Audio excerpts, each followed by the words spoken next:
कधीच नाही चुकणार तुमचे फेवरेट टीव्ही शोज झी5 सोबत, तेही एकदम फ्री। वनवासात असताना शूर्पणखेने प्रभू श्रीरामांना मोहित करण्याचा प्रयत्न केला। तिच्या डोळ्यात प्रभूंबद्दल प्रेम दिसते असं ती वारंवार सांगत राहिली। शूर्पणखा प्रभू रामांना भुलून सगळी बंधनं तोडायला तयार होती, पण मर्यादा पुरुषोत्तम राम असते ते बदले नाहीत। कारण वनवासात त्यांच्यासह असणारी सीता माता तिचं अढळ स्थान कुणीच हलवू शकत नव्हतं।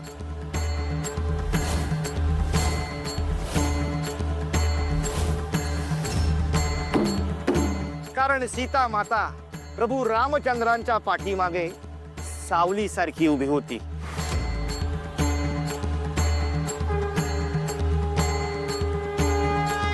हे सगळं मुद्दाम सुरू आहे। त्या शूरपणखासोबत माझी तुलना उपयोग गपचूप काय ऐकते सगळे का तुम्हाला?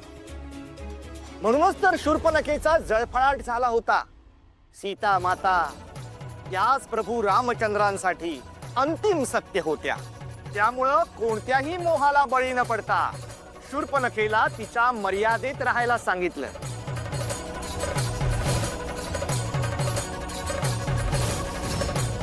अहंकारी शूर्पणखेचं शेवटी नाक छाटलं गेलं आणि तिला तिची जागा दाखवण्यात आली आणि प्रभू रामचंद्रांनी आपल्या समोर एक आदर्श उभा केला। वा बुवा वा, छान झालं निरूपण।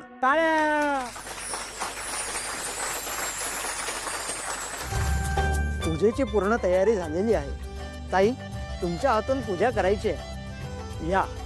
नाही नको, यंदा माझ्या हातून नको। यावर्षी माझ्या सोनेच्या हातून पूजा होऊ दे। ही माझी मोठी सून अमृता।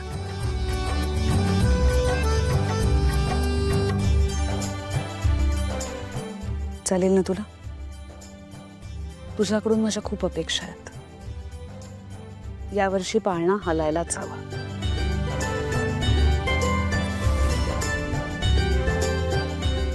राजकुमार कुठे आहे? राजकुमार दादा काही कामानिमित्त बाहेर गेला। म्हणजे घरात पूजा असताना तो का गेला बाहेर? काय ग? ठीक आहे, काळजी करू नका। अमृता एकट्यानं पूजा करेल, काय हरकत आहे? चालेल तुला? बस।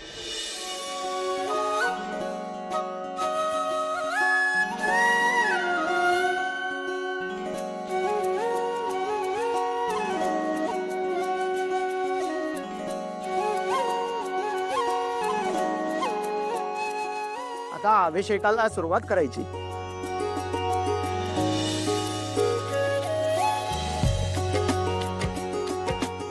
प्रभू रामचंद्र की जय।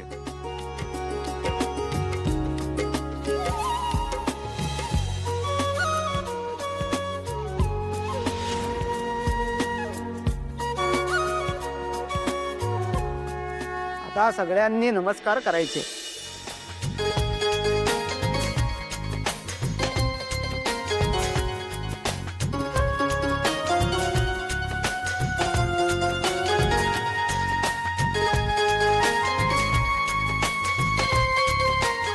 सारंग चल।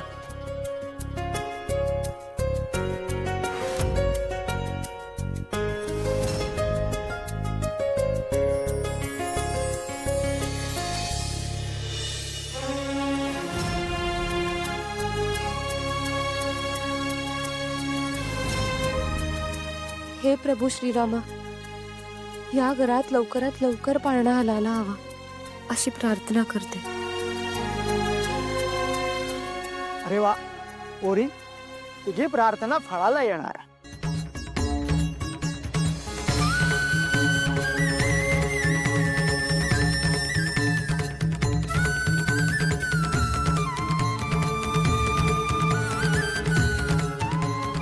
अशा प्रकारे पूजा संपन्न झालेली आहे।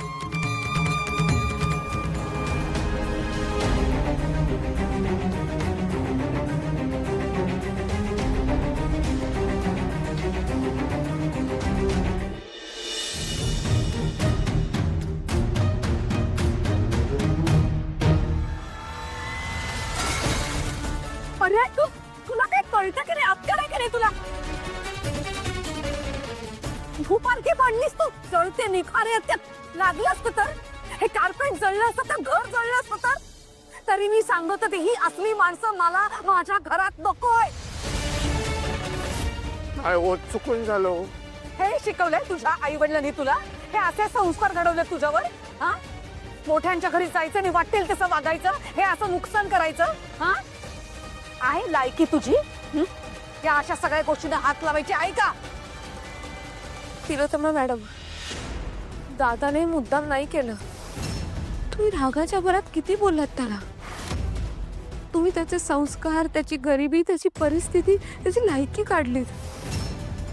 पण तुम्ही हे नाही बघितलं की अस्मिनी दादाच्या पायात पाय घालून त्याला मुद्दाम पाडलंय.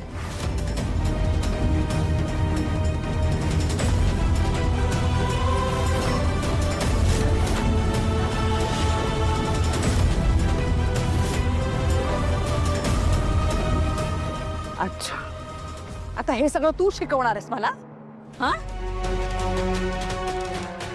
अहो नाही, तसं नाहीये. पण मी जेवढं तुम्हाला ओळखते त्यावरून तुम्ही सत्याच्या बाजूने उभे राहतात. आता जर दादाची चूक असती ना तर मी तुमचं म्हणणं मान्य केलं असतं. पण इथे दादाची चूकच नाहीये, चूक त्या अस्मीची आहे. तू खरं बोलतेस अस्मी खरं सांग ही मुलगी खरं बोलते अस्मी तुला विचारते मी उत्तर दे. मॉम, अस्मीची चूक आहे. मी स्वतः पाहिलंय.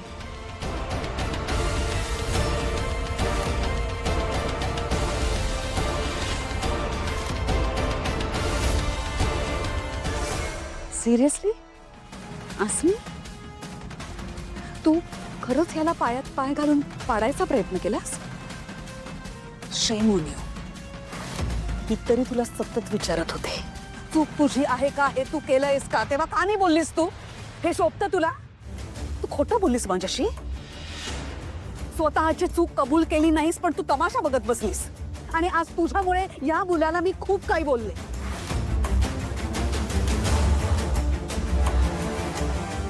I'm sorry. हे तुझ्याकडून परत अपेक्षित नाहीये अस्मी. प्लीज. तिलोत्तमा मॅडम, धन्यवाद. तुम्ही तुमच्या संस्कारांवर टिकून राहिलात. हा नाही थँक्यू. तू जर का मला सांगितलं नसतंस तर मला कळलंच नसतं.